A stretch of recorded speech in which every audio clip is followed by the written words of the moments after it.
Peran Ando dihapuskan. Satpam akan mengantar Ando keluar. Itu yang dikatakan Budi Mahendra tanpa bahkan mengangkat moto dari tabletnya saat ia mendorong paket pesangon biasa-biasa, sojoke seberang meja seperti kupon laundry. Seolah 12 tahun hidup saya bisa dihapus hanya dengan satu klik dan isyarat ke satpam yang menunggu di koridor. Ruangan itu berbau penyegar udara jeruk dan pengecut.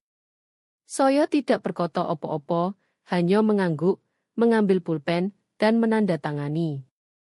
Bukan karena saya setuju, tapi karena saya sedang memasang peluru pertama. Kebenarannya, Budi bahkan tidak tahu nama siapa yang ada di akta pendirian. Saya bukan pensiunan yang menunggu gaji terakhir. Saya adalah wanita yang membangun tulang punggung perusahaan ini dari kamar tidur kecil dan laptop Majbo 6 tahun lalu, saat kepatuhan hanya kotak centang yang mereka harap tak ada yang perhatikan. Mereka memberi saya opsi saham awal sebagai bantuan. Saya ubah menjadi arsitektur seluruh divisi regulasi. Saya alasan Trade Miro mendapat deal dengan Bank Mandiri, proyek Pipo Jakarta-Surabaya, dan 3 akuisisi diam-diam yang membuat Budi bahkan punya perusahaan untuk ia tempel rambut gelnya dan omong kosong buzzword.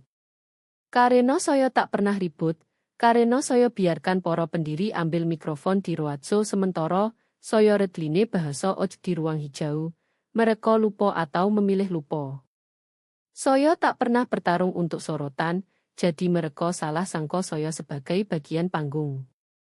Apa yang Budi tak sadari, yang tak bisa saya sadari, adalah saya tak pernah jual, tak pernah encerkan, tak pernah cairkan. Saya pegang setiap saham seri yang saya konversi tahun 2016 secara diam-diam, legal, dan kedap udara melalui merger, restrukturisasi, dan 5 jauh berturut-turut. Saat mereka butuh uang, saya beri pinjaman. Saat mereka butuh diam, saya tanda tangani ndo sebelum mereka kirim.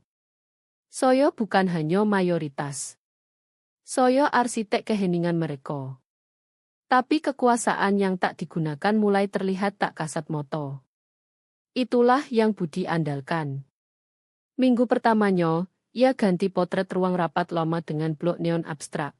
Sebut itu inovasi, alihkan 3 insinyur pendiri ke jabatan penghubung redundansi. Lalu ia mulai pangkas bagan organisasi.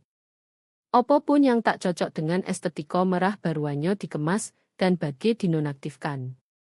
Saya lihat nama saya di memo pemotongan pertama sebagai pemimpin kepatuhan warisan. Non-revenue. Non-revenue. Begitulah mereka pikirkan saya. Wanita yang membangun kerangka agar mereka beroperasi di 5 provinsi tanpa masalah hukum kini jadi pusat biaya. Saya tak koreksi mereka. Saya tak dorong balik. Saya hanya tanda tangani dokumen. Senyum. Lewati satpam dengan anggukan terima kasih seolah mereka membuka pintu rumah saya sendiri, karena memang begitu. Dan Budi, ia berdiri di foyer meneriakkan perintah, pikir ia sedang mengadakan pesta. Ia tak tahu fondasi milik saya, akta atas nama saya, seluruh atap di atas kepala sombongnya sebentar lagi runtuh, tapi ia akan tahu. Sangat segera. Memo itu menyambar seperti obituari buruk. Tinjauan peran kepemimpinan redundan. Di antara bagan dan buzzword ada nama saya, disorot seperti sel formula salah roto tepat di sebelah garis putus-putus menuju jalur pesangon tak ada percakapan, tak ada peringatan. Hanya PowerPoint 4 slide dengan inisial saya di bingkai merah dan berlabel pusat biaya fase 1 eliminasi. Pusat biaya. Itu lucu sekali. Saya sendiri yang menyusun protokol kepatuhan yang menyelamatkan kami dari denda ratusan juta di kuartal 3. Saya latih setengah staf operasi baru, kadang di luar jam, karena onboarding ringkas Budi melewatkan modul regulasi. Dan kini saya beban mati, sesuatu yang dipangkas untuk grafik bakar kuartalan. Tapi Budi bukan bodoh. Ya sembrono. Bedanya besar. Ya anggap diam berarti absen. Bahwa warisan berarti saya terlalu nyaman, terlalu terputus, terlalu jauh untuk sadar saat kepala saya dicentang di spreadset ruang rapat. Apa yang ia tak pahami adalah orang diam tak melewatkan detail. Kami hafal semuanya. Jadi saya keluarkan binder. Bukan yang di kantor, yang dari rumah. Yang dengan tap tangan dan amandemen notaris. Yang saya update setiap tahun sejak 2014. Pasal 18. Tak ada pemutusan pemegang saham pendiri tanpa persetujuan Dewan Bulat. Proses hukum wajib. Pelanggaran. Pemicu tinjauan darurat. Tertulis. Diajukan. Disetujui Dewan. Budi bahkan tak pernah lihat anggaran dasar. Saya ragu ia tahu di mana disimpan. Memo itu catatan kaki di parade egonya. Sesuatu yang ia pikir legal akan setempel diam-diam. Ia tak pertimbangkan beban opo yang baru ia gerakan. Tapi saya sudah. Saya tahu anggaran dasar seperti saya tahu denah kantor lomo kami. Saya ingat pengacara mono yang desak pasal 18. Saya ingat siapa yang tolak. Saya ingat bagaimana saya selipkan subpasal saat restrukturisasi ekuitas untuk lindungi pendiri diam-diam. Termasuk saya, dari perebutan kekuasaan eksekutif seperti ini. Ya mau potong cepat. Saya bangun kotak kunci. Saya tak balas memo itu, tak langsung. Biarkan menggantung. Biarkan ia pikir saya pergi diam-diam, bahwa PowerPoint-nya berhasil. Sementara itu saya tarik setiap sertifikat saham saya.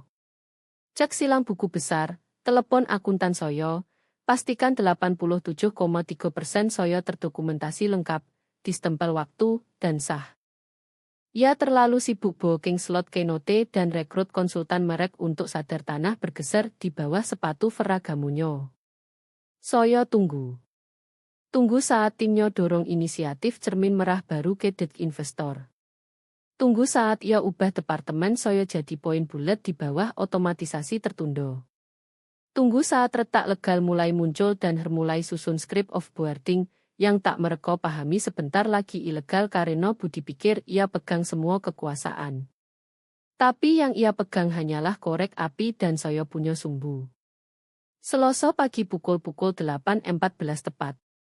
Budi tak percaya telat, hanya percaya cukup awal untuk tangkap orang tak siap. Asistennya ketuk sekali pintu kantor saya, tak tunggu jawaban, dan isyaratkan saya ke koridor seolah saya dipanggil ke kantor kepala sekolah. Saya sudah tahu ini opo. Udara aneh sepanjang minggu. Terhindari kontak moto, 2 rapat misterius dijadwal ulang, dan glitch kunci akses yang sedang diselidiki. Saya tak panik. Saya kemas binder saya, yang dengan pulpen bagus dan indeks cakar. Budi bahkan tak angkat moto saat saya masuk, hanya tunjuk kursi di depannya seolah terlalu sibuk jalankan imperium untuk buang waktu kontak moto dengan wanita yang bangun setengahnya. Tabletnya terbuka, mungkin slide, mungkin poin bicara yang ia latihan di cermin nanti untuk wawancara podcast tentang kepemimpinan tegas. Ia berdehem. Peran Ondo dihapuskan efektif segera. Lalu, seolah bocor dari kartu, ia lanjut. Satpam akan mengantar Ando keluar setelah Ando tanda tangani perjanjian pemisahan. Itu sojo. Tak odo obrolan kecil, tak odo simpati palsu, bahkan tak odo terima kasih atas bertahun-tahun pengabdian. Hanya suara latihan tipis dan paket kertas didorong ke meja dengan kehangatan seperti tiket parkir. 4 halaman, boilerplate, pesangon, non-kompetisi, kerahasiaan, semuanya. Saya lihat angkonya. Hampir menghina. Lalu saya lihat klausul terakhir, yang jadi petunjuk sebenarnya. Itu menyiratkan persetujuan bersama. Ditulis seolah saya setuju. Saya tersenyum. Ya akhirnya angkat moto saat itu, bukan karena senyum, karena saya keluarkan pulpen sendiri. Saya tanda tangani sengaja, setiap goresan jelas dan bersih. Lalu saya tutup pulpen, letakkan di atas map, dan berkata pelan, mari kita lakukan dengan cara benar. Ia berkedip sekali seolah sesuatu tak masuk akal. Skrip tak hitung ketenangan. Ya harap air mata. Mungkin suara tinggi. Bukan tenang. Bukan kalimat itu. Pasti bukan senyum itu. Saya berdiri. Satpam sudah di luar pintu. Dua tipe sewaan dalam polo navy tak pas mencoba terlihat netral. Salah satunya bergeser seolah gugup saya buat adegan. Saya hanya angguk ke keduanya, katakan tuan-tuan. Dan berjalan di depan tanpa ragu. Saya bukan diantar. Saya pimpin mereka. Kembali di kantor saya, seseorang sudah kemas meja saya. Tak semuanya, cukup untuk foto op. Saya lihat foto berbingkai anjing saya mengintip dari atas. Sentuhan bagus. Tim akan main bagus kalau perlu putar ini sebagai cerita daun sising nanti. Saya bawa kotak sendiri. Lewat ruang istirahat tempat seseorang tertawa terlalu keras. Lewat magang yang berbisik seperti anak saat latihan kebakaran. Lewat asisten Budi yang tersentak saat saya kontak moto. Tak odo yang hentikan saya. Tak odo yang ucap terima kasih. Itu tak opo. Mereka tak tahu opo yang masih saya miliki. Tak tahu bahwa bagi satpam di saku saya tak berarti akses. Itu berarti asal. Sidik jari saya odo di setiap dokumen kepatuhan, setiap pasal yang lindungi rumah kartu ini dari runtuh federal. Mereka begitu lomo pandang ke atas ke pria baru dengan pesona dan jargon. Mereka lupa siapa yang letakkan fondasi. Saat saya keluar pintu utama, resepsionis beri senyum sopan bingung. Ia belum tahu apa yang terjadi. Saya balas senyum. Di jalan, angin berhembus, segar, bersih. Saya berdiri sebentar dengan kotak di pelukan dan sinar matahari di wajah, pikir. Mereka baru saja memecat 87,3% perusahaan mereka tanpa bocor cetak halus. Saya tak pulang siang itu. Tak menangis di mobil atau telepon teman untuk curhat. Saya booking boat pribadi di coworking Lomo, yang saya bantu danai tahun 2011, login dan buka email kosong. Udara berbau espresso dan kayu putih. Barista yang dulu saya bimbing tawarkan minum gratis. Saya tolak. Saya tak butuh kafein. Saya butuh fokus. Subjek, pembaruan buku besar ekuitas. Itu saja. Polos steril. Tapi file terlampir apapun kecuali itu. Di dalam dokumen itu hidup 12 tahun presisi. Setiap rollover, setiap konversi diam, setiap restrukturisasi serip, baris demi baris, saham demi saham. Total akhir, kepemilikan 87,3%, tak terbantah dan sepenuhnya vested. Sebagian besar datang diam-diam tahun 2016 saat trio pendiri butuh uang, dan saya tawarkan buy-in melalui kompensasi dewan ditangguhkan. Mereka tak berkedip saat itu, terlalu fokus kalakan. Mereka tanda tangani. Saya notaris. Legal arsip di folder berlabel vesting diam internal. Itu tetap di sono hampir 1 dekade, tak tersentuh, tak dipertanyakan, tapi tak dilupakan. Bukan oleh saya. File itu 47 halaman panjang dengan tanda tangan, amandemen, audit distempel waktu. Jenis dokumentasi yang tak disusun semalam. Jenis dokumentasi yang hanya orang bodoh abaikan sebelum coba hilangkan ondo. Dan Budi adalah jenis orang bodoh itu. Saya kirim ke 3 orang, ketua dewan, penasihat hukum tetap kami, dan penghubung tata kelola internal, yang pernah bilang saya satu-satunya alasan kami tidur nyenyak saat audit. Isi email pendek. Mohon temukan dan tutup rincian ekuitas sesuai buku besar terbaru. Semua catatan divalidasi, didokumentasikan, dan diajukan sesuai pasal revisi seri di bawah piagam 2016. Itu saja. Tak ada racun, tak ada peringatan, hanya fakta. Saya klik kirim dan sandar, lihat kota melalui jendela kaca tinggi. 10 menit kemudian, balasan muncul dari ketua dewan. Enam koto. Ando masih mayoritas. Paham. Tak odo, kami akan selidiki ini. Tak odo hedging korporat, hanya konfirmasi.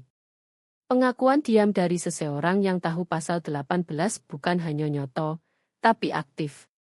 Tanda tangan Budi di perjanjian pesangon soyo bukan hanya hentikan peran soyo. Itu langgar protokol tata kelola, yang artinya soyo bukan hanya dibiarkan pergi. Soyo dihapus salah oleh Joe, yang tak lagi punya kepercayaan dewan. Implikasinya langsung. Tanpa persetujuan bulat, pemutusan soyo batal.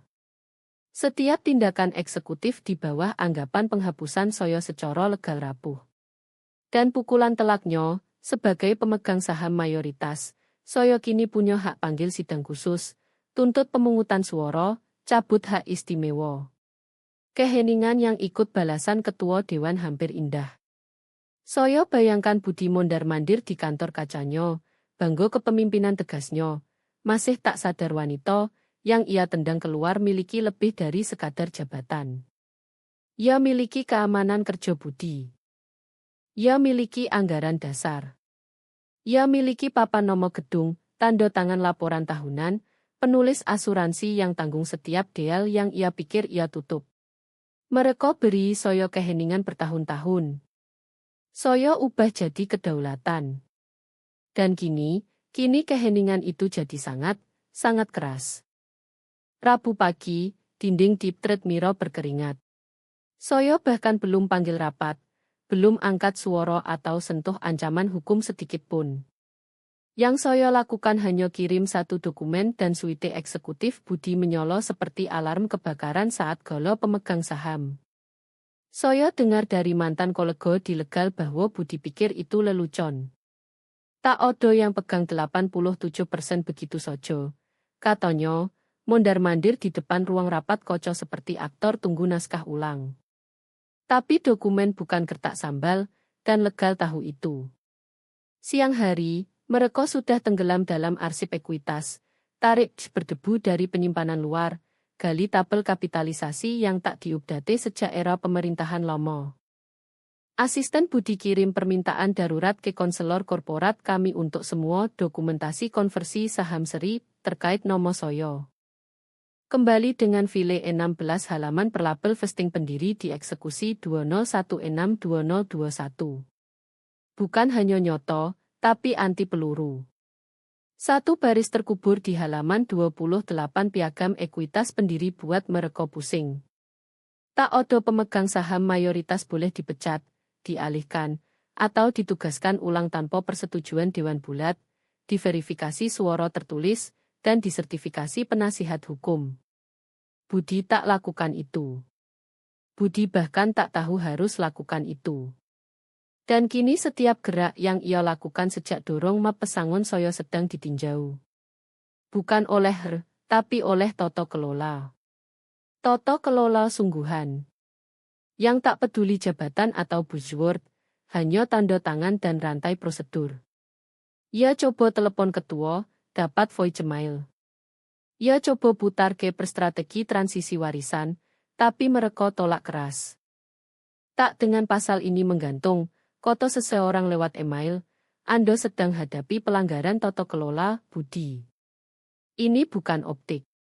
Ini litigasi.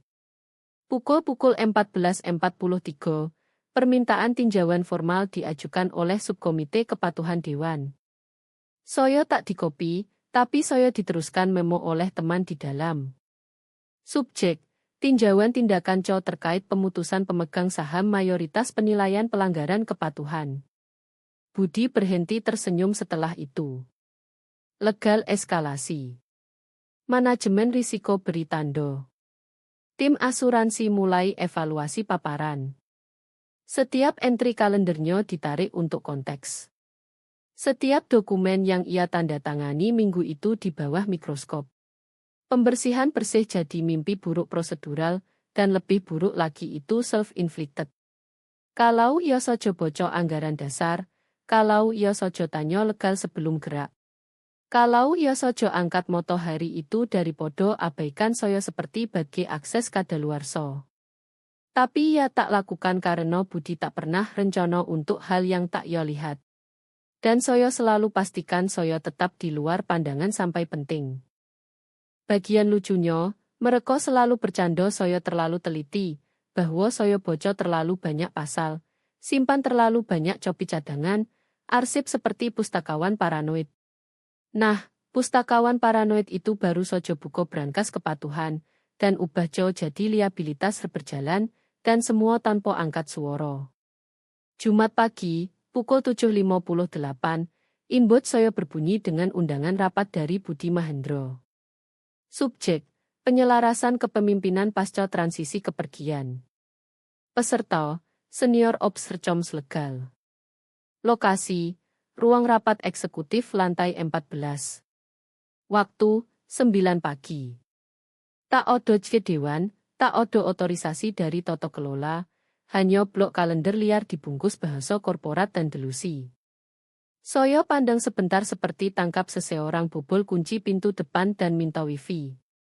Agenda baca seperti naskah untuk redistribusi portofolio kepatuhan, tanggung jawab warisan, penugasan ulang, rollout komunikasi. Satu baris menonjol seperti serpihan di bawah kaca pembesar. Finalisasi transisi proyek Nomo, Soyoke pemangku kepemimpinan ditunjuk. Ya sudah gerakan akun Soyo, sudah suruh departemen abaikan bagan kepemilikan, sudah pura-pura badai tak nyoto. Seolah anggaran dasar hanya saran sopan dan dewan tak dengar guntur menggema di kakinya. Soyo tak balas. Sebaliknya Soyo buka email ke legal. Subjek, pasal 22, pelanggaran tata kelola. Lampirkan copi undangan dengan anotasi sorot. Di bawahnya Soyo ketik hanya 6 kata. Tata kelola tidak sah sedang berlangsung. Mohon saran. Pasal 22 terkubur di halaman 34 piagam korporat adalah salah satu ketentuan warisan yang selalu dilupakan orang. Itu beri pengawasan dewan langsung dan tinjauan audit internal kalau eksekutif, maupun coba tugaskan ulang tugas atau akses sumber daya milik pemegang saham mayoritas tanpa persetujuan tertulis di stempel waktu. Budi kini lakukan itu 2 kali. Balasan legal datang kurang dari 15 menit. 1 kalimat, tak odo salam, eskalasi ke tata kelola dan risiko segera. Jangan hadiri. Soyo memang tak rencana. Soyo mau ia lanjut. Setiap gerak yang ia lakukan kini, setiap email, setiap date, setiap rapat tanpa quorum adalah paku lain di peti mati kepatuhannya. Soyo tak perlu hentikan ia. Soyo perlu ia terus gali. Dan ia gali. Pukul 9.03, dinding kaca lantai 14 berkabut ketegangan. Salah satu lihat tim Lomo Soyo kirim pesan diam-diam setelah rapat. Ia bertindak seolah Ondo sudah pergi. Instruksi serah terima penuh. Tak sebut ekuitas. Tentu saja tak odo. Budi tak bisa akui opo yang tak yo pahami. Tak bisa paksa diri bilang, Soyo pecat pemilik. Sebaliknya ia terus dorong maju seolah momentum bisa selamatkan ia dari inersia. Tapi semakin ia condong ke fantasi ini, semakin realitas tekan balik. Legal tak hanya pantau lagi. Mereka catat. Tata kelola tarik transkrip rapat pesangon. Nomo Soyo kini di bawah status pemangku terlindung di registri kepatuhan. Budi tak tahu, tapi setiap langkah ia lewati garis itu buat lebih mudah bagi dewan lakukan opo yang perlu dilakukan selanjutnya. Karena ini bukan kelalaian lagi. Ini pelanggaran. Dan Soyo bukan hanya korban. Soyo saksi. Yang punya catatan, yang tak pernah angkat suara, tapi selalu dokumentasikan setiap kata. Ia pikir ia tutup bab Soyo baru balik halaman. Senin pagi, pukul 6.41, Soyo ajukan permintaan proji. Tak ada peringatan, tak ada drama, hanya form digital lewat portal Tata Kelola Dewan dengan 1 baris di kolom tujuan. Sidang khusus, pelanggaran piagam pasal 18 dan 22. Kehadiran wajib. Subjek, Tinjauan pelampauan eksekutif dan penghapusan tidak sah pemegang saham mayoritas diminta oleh Nomo Soyo. Kepemilikan 87,3% terverifikasi. Notaris, tercatat. Satu entry itu balik segalanya. Dalam 90 menit, operasi Dewan Konfirmasi terima dan aktifkan protokol darurat. Override Proci dimulai. Sidang khusus dijadwal Jumat pukul 10 pagi di ruang eksekutif. Tak ada veto jauh, tak ada filter, tak ada spinper, hanya fakta, ketua, dan dokumen tata kelola yang Budi tak pernah repot bocor. Pukul 10.12, asisten Budi email balik, karena konflik jadwal, Pak Dean usul geser sidang Dewan ke Selasa berikutnya. Mohon saran kalau penyesuaian ini cocok untuk semua pihak. Soyo tak balas langsung. Soyo tunggu. Tunggu sampai Budi mungkin tengah rapat, mungkin jelaskan keterlambatan kuartal 2 atau promosi inisiatif modernisasi. Lalu Soyo balas satu kalimat, cek tabel kepemilikan. Itu sojo. Tak odo tanda seru, tak odo jargon hukum, hanya pengingat pelan siopo yang pegang kunci ruangan. Karena dalam semua ambisi Budi dan dej kepemimpinan mengkilap, ia lewati satu kebenaran esensial. Jo boleh nyetir bus, tapi Soyo miliki jalan. Saat sidang Dewan dijadwal, itu picu mekanisme lain. Alert kepatuhan, bendera penilaian risiko, sakelar status dashboard tata kelola dari stabil ke tinjau. Pemangku mulai chat. Mitra dari akuisisi Tokyo email ketua tanya apakah kejelasan operasional akan dipulihkan segera. Satu investor institusional beri tanda kalender Dewan dengan seru merah. Sementara Budi coba selamatkan muka. Ia panggil sinkronisasi visi darurat dengan suite. Soyo dikopi tak sengaja. Ia pasti lupa bersihkan daftar undangan dari template lomo. Soyo pantau ya outline Dekret Miro 2, no seolah pria coba cat ulang rumah tengah dibongkar. Tapi tak ada jumlah branding hentikan opo yang datang. Karena ini bukan soal optik lagi. Ini soal rantai komando, prosedur legal, kesepakatan pendiri yang bukan seremonial sojo. Mereka mengikat. Dan setiap kali Budi coba manuver keliling mereka, ya bukan hanya ganggu Soyo. Ya langgar aturan. Soyo tak gertak saat picu proci. Dengan 87,3% disaku, Soyo tak butuh mayoritas. Soyo adalah mayoritas. Anggaran dasar beri Soyo hak bukan hanya panggil rapat, tapi tentukan syarat, urutan pemungutan suara, saksi, urutan agenda. Soyo bahkan tak perlu angkat suara. Yang perlu Soyo lakukan hanya login, jadi Soyo lakukan. Dan diam-diam, fondasi yang Budi injak mulai bergeser di bawahnya. Ia pikir ia mendai. Ia tak sadar tanggo milik orang lain. Jumat, pukul 9.57 pagi. Ruang Dewan sudah setengah penuh. Hening, formal, tegang, jenis suasana yang biasa mendahului gugatan atau pengunduran diri. Kursi kulit, kaca buram, gelas air tak disentuh, keheningan begitu tajam bisa cukur lapisan reputasi Budi. Pukul 10.01, ia masuk, jas rapi, rambut siap kamera. Ia sopo dua anggota Dewan seolah di acara peluncuran. Semua pesona dan volume sepenuhnya tak sadar sampai ia lihat Soyo di kepala meja. Senyumnya goyah sebentar, hanya kedipan, tapi odo. Saat realisasi menusuk gelembung ego yang ia apungkan sepanjang minggu. Langkahnya melambat. Ia pandang ketua, lalu kembali ke Soyo, coba cari tahu apa yang terjadi. Ketua Dewan tak buang waktu. Mari kita bahas pemisahan tidak sah pemegang saham mayoritas kami, katanya, lipat tangan seolah buka pengadilan. Budi, untuk kreditnya, coba pulih. Kami ikuti protokol katanya. Sesuai panduan, peran dianggap tak esensial dalam rencana restrukturisasi mendatang dan Soyo dorong binder ke meja, tegas, tengah, terbuka kitab berlabel pelanggaran. Di dalam odo segalanya. Pasal 18, disorot penuh. Pasal 22, dianotasi dengan catatan kaki legal. Sertifikat saham dengan tinta begitu gelap Ando bisa rasa berat setiap tanda tangan. Log notaris setiap konversi diam, undangan rapat, pengajuan proji, bahkan printout agenda strategi transisi pasca kepergian dari rapat tidak sah.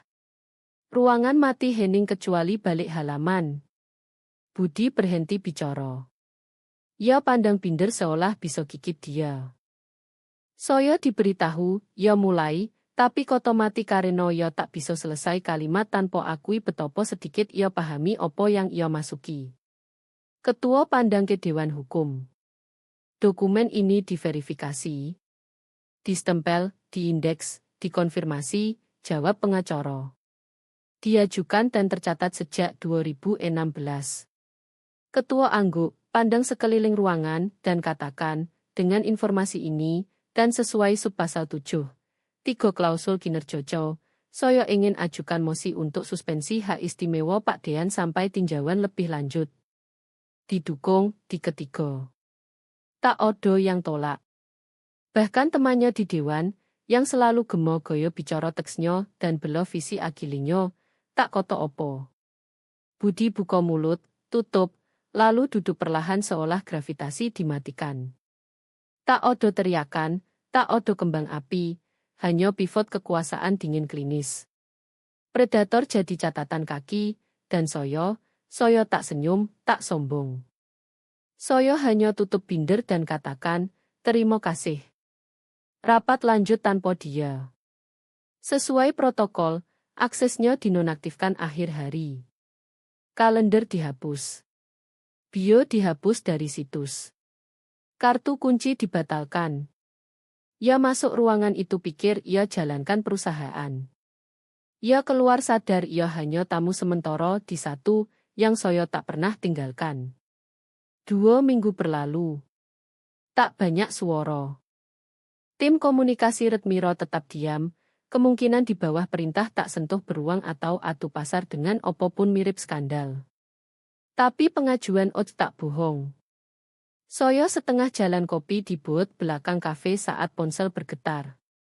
Form 8 baru Redmiro Analytics item 5. Perubahan kepemimpinan Chow dialihkan setelah tinjauan kepatuhan internal terkait hak pemegang saham mayoritas.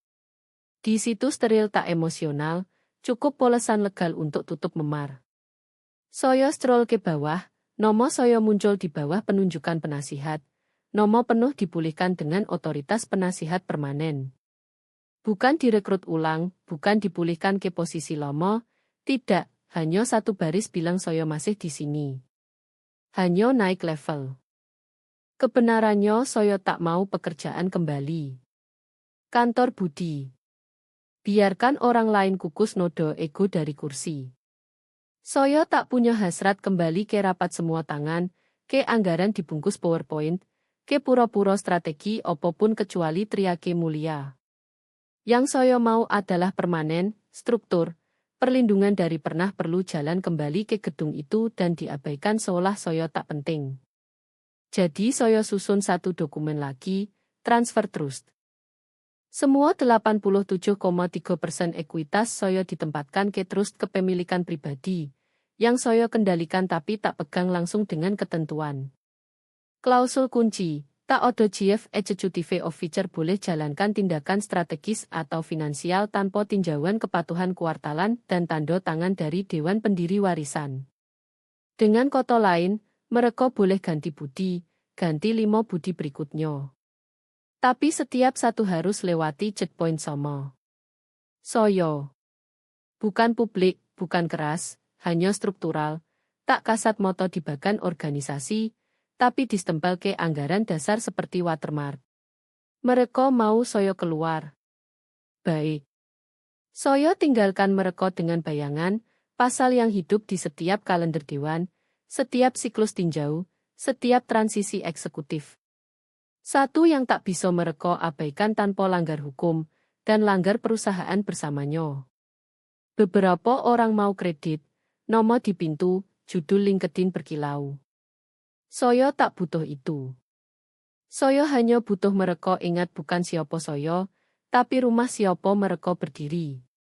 Tapi cerita tak berhenti di situ. Saya tahu Budi tak akan diam saja.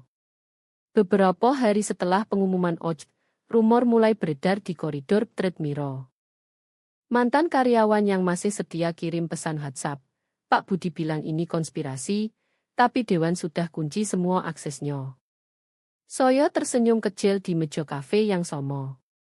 Saya tak perlu balas. Yang saya perlu adalah diam dan biarkan sistem yang saya bangun kerja. Di Jakarta, lalu lintas Sudirman macet seperti biasa, tapi pikiran saya jernih.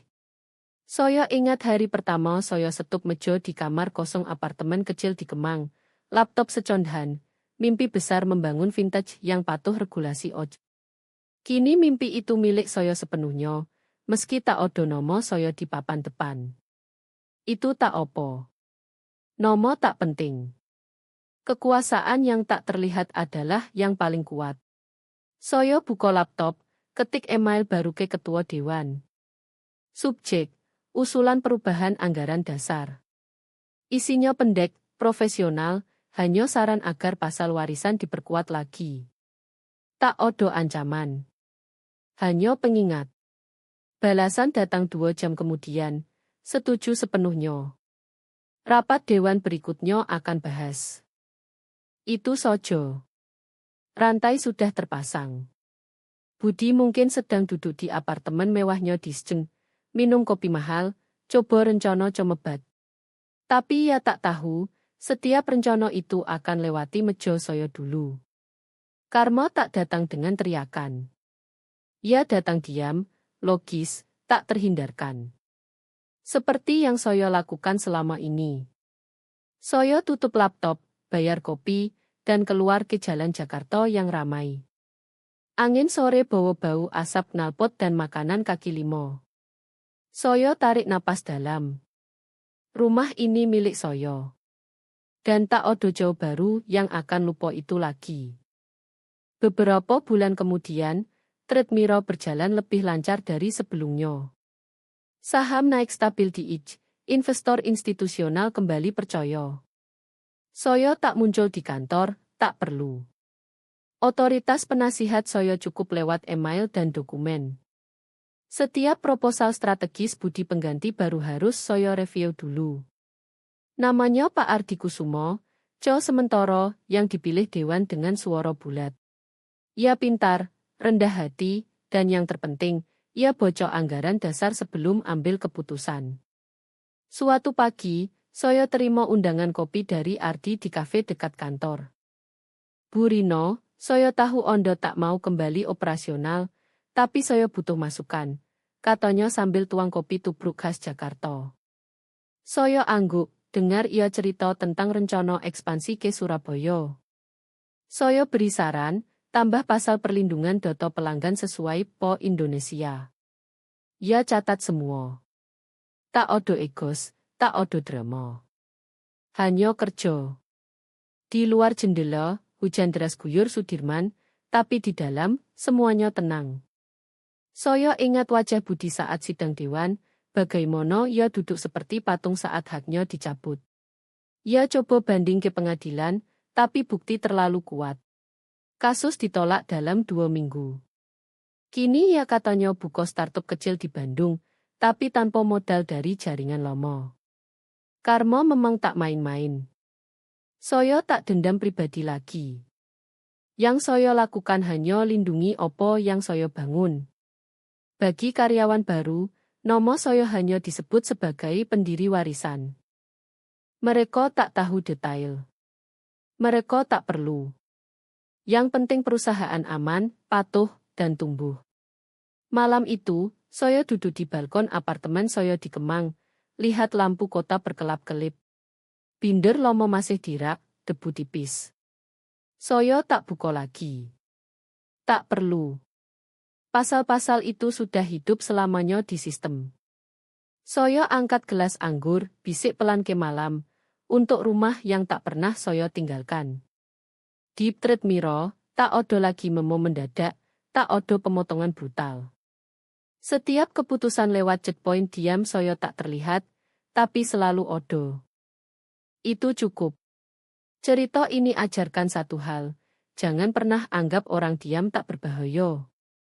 Mereka mungkin sedang bangun kerajaan di bawah permukaan. Dan saat mereka bangun, seluruh gedung akan rasakan getarannya. Di Jakarta yang sibuk ini, di tengah lalu lintas dan mimpi besar, saya Rino Pratiwi tetap pegang kendali. Tanpa sorotan, tanpa gembar-gembor. Hanya dengan kertas, tinta, dan kesabaran 12 tahun. Itu balas dendam terbaik, yang tak perlu teriak, karena semua sudah tahu siapa pemilik sebenarnya. Saya tutup mata, senyum. Besok adalah hari baru, tapi rumah tetap milik saya. Tahun berganti, Trade Miro jadi salah satu vintage terbesar di Indonesia. Ekspansi ke Bali dan Medan berjalan mulus. Saya tetap dibayang-bayang, tapi pengaruh saya semakin dalam. Suatu hari, saya terima surat dari Ardi. Bu Rino, Dewan ingin tambah klausul baru tentang suksesi Chow. Kami butuh persetujuan Ondo.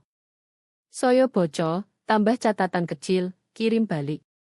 Tak odo drama. Hanya proses. Di luar, Jakarta tetap panas, macet, penuh harapan. Saya jalan di Senayan, lihat orang-orang sibuk dengan mimpi mereka.